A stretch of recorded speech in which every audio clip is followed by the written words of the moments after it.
Pinecrest Meadows was the kind of neighborhood people dreamed about. Peaceful, pristine, and filled with elegant homes boasting manicured lawns. On a crisp Saturday morning, Claire Thompson stepped onto her driveway, broom in hand, taking a deep breath of the fresh air. This moment was symbolic. At 42, after dedicating 2 decades of her life to the U.S. Army, she had finally transitioned to civilian life. Buying this home was more than just an achievement. It was proof of her perseverance, her sacrifice, her victory. Dressed in a comfortable blue t-shirt and sweats, her curly hair pulled back, Claire moved with a quiet determination, ready to bring order to her new sanctuary. But the serene morning was soon disrupted by the low hum of an approaching vehicle. A black and white police cruiser slowed as it neared her driveway. Claire's grip on the broom tightened as she noted the 3 officers inside. Their eyes locked onto her. The driver, Officer Ryan Miller, exuded authority. Tall, broad-shouldered, his chiseled face partially obscured by dark sunglasses. Yet there was something else in his expression, something unsettling.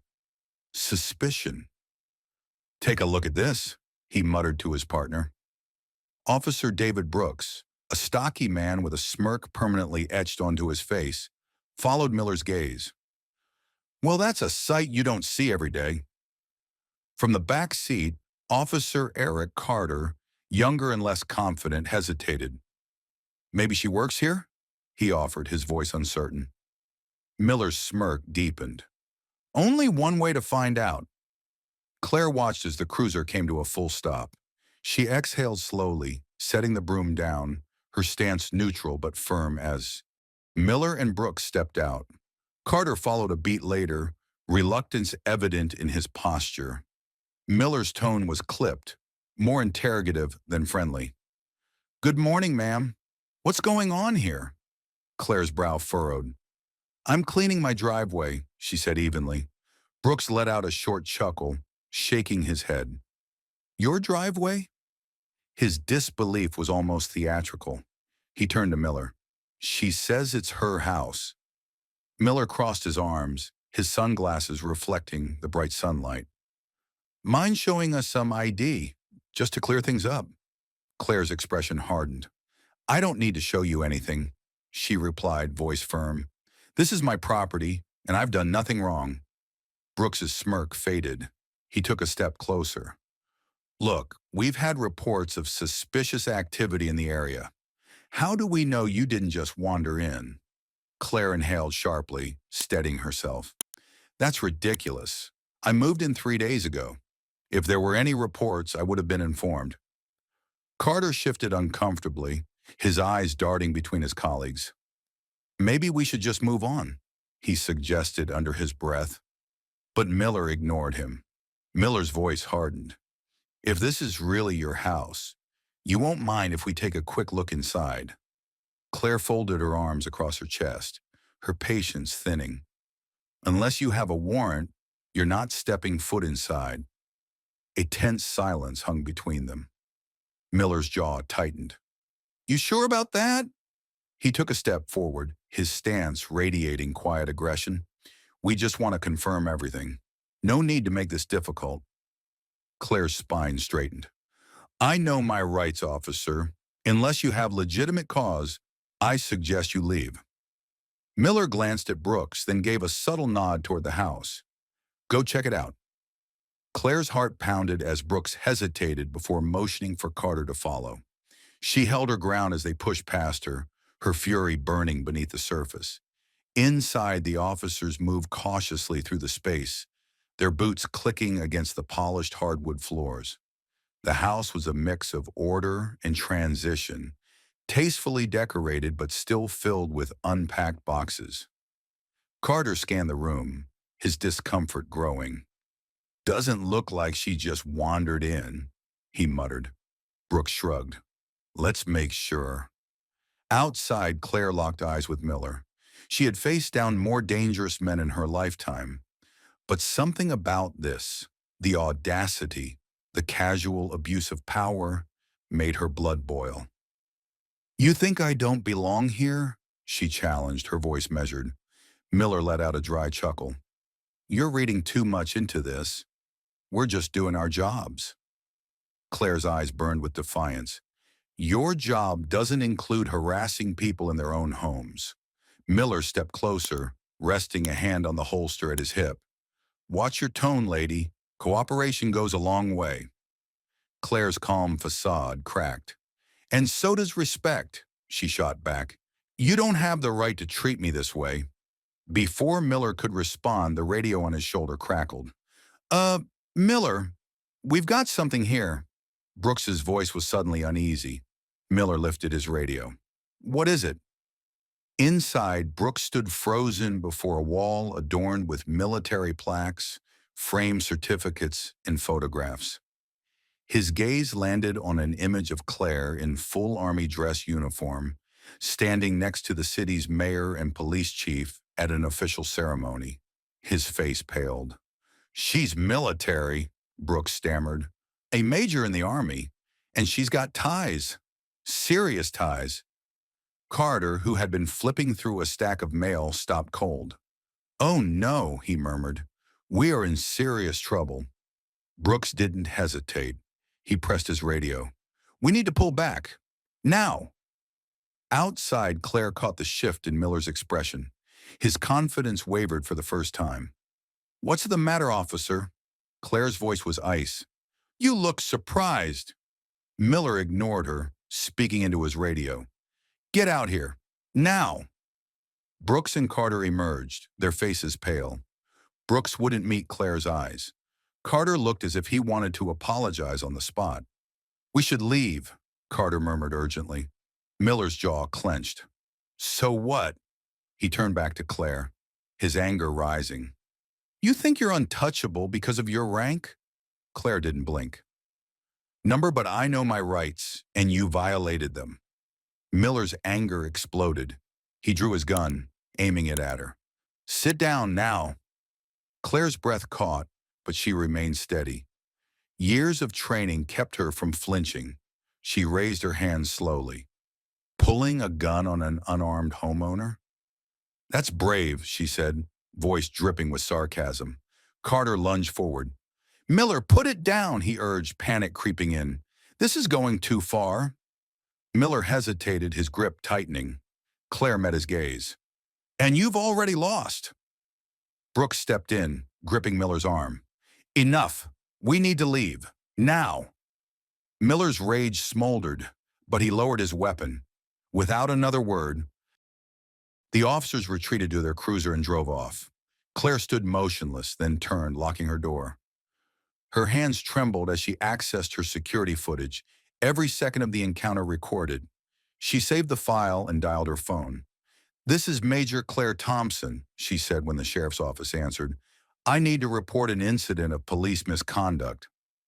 Hayes inserted the drive into his computer, his face growing more severe with each passing second. The video unfolded before them, the harsh reality playing out in crisp, undeniable clarity. The officers' arrogance dripped from every word they spoke, their blatant disregard for protocol evident in their unauthorized entry. And then there was the moment. Miller's gun leveled at Claire, the threat as clear as day. When the footage ended, Hayes leaned back in his chair, exhaling slowly, his expression dark with disbelief. This is unacceptable, he muttered, his voice heavy with frustration. I can't believe this happened under my watch. Claire met his gaze, unwavering. It did.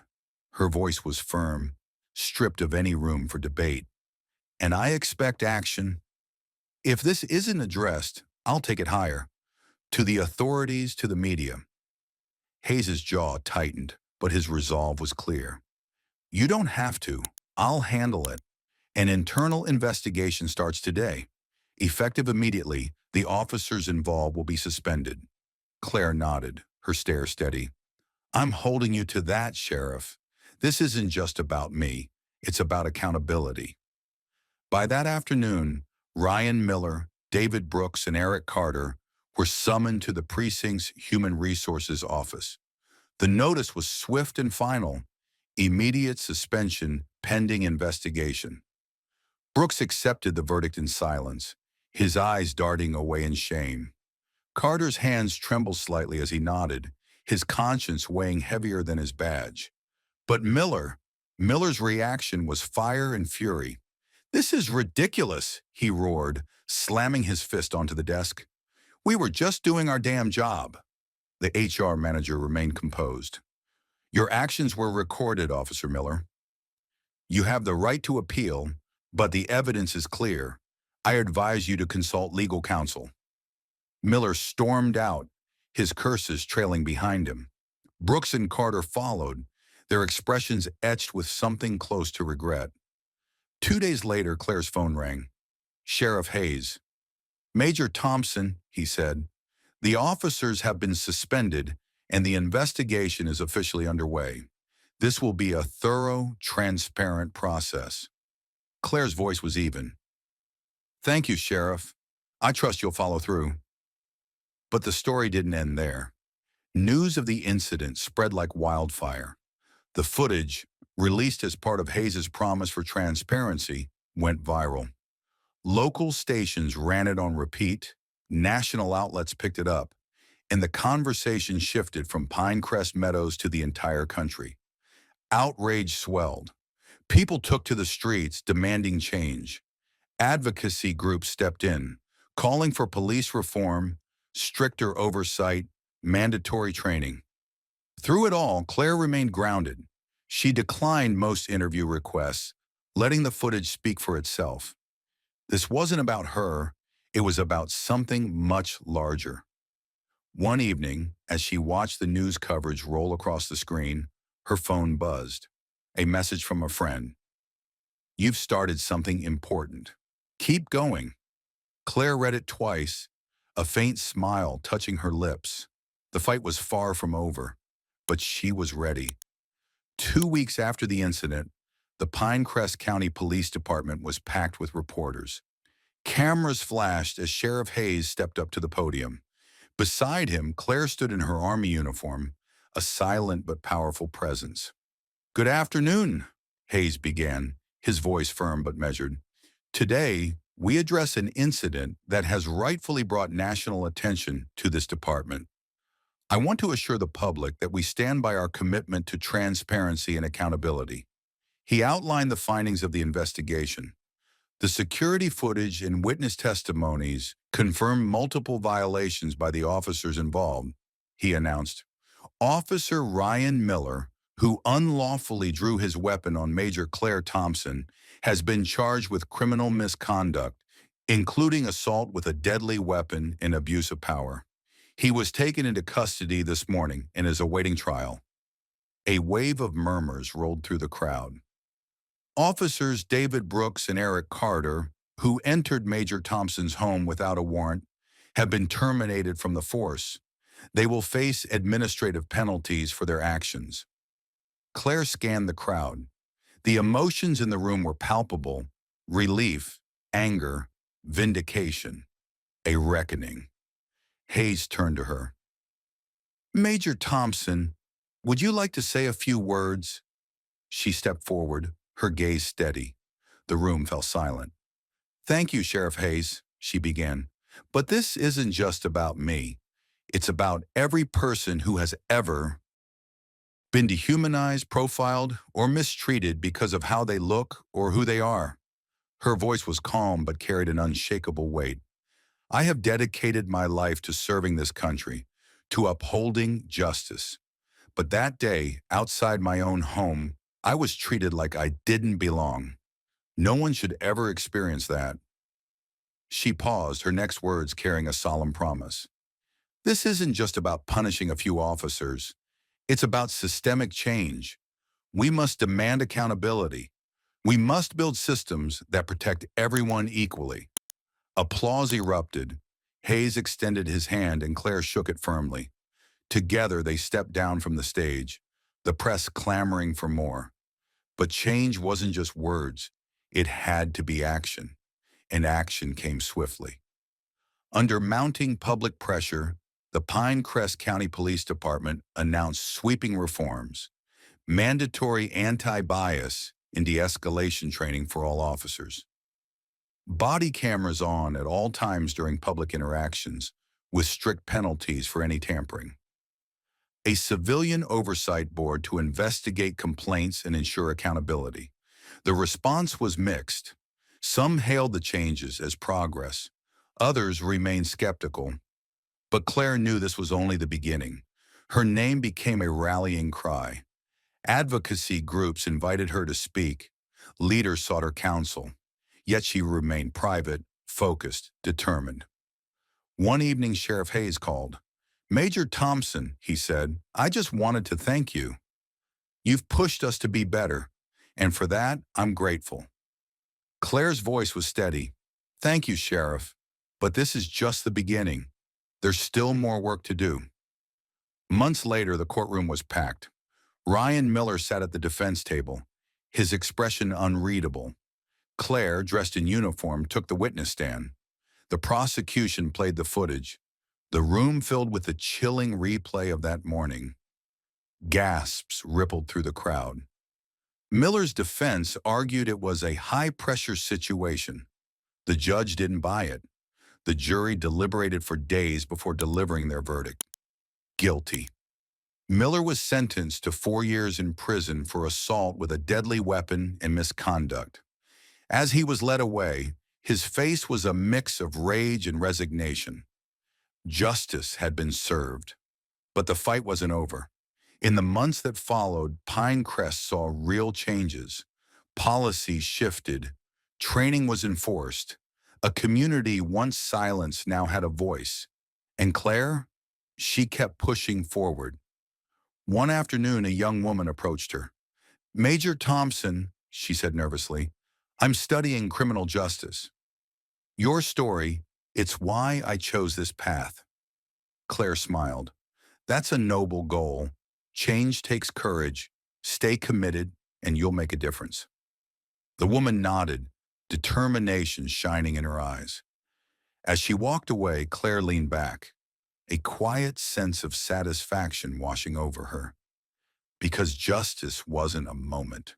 It was a movement, and she would see it through.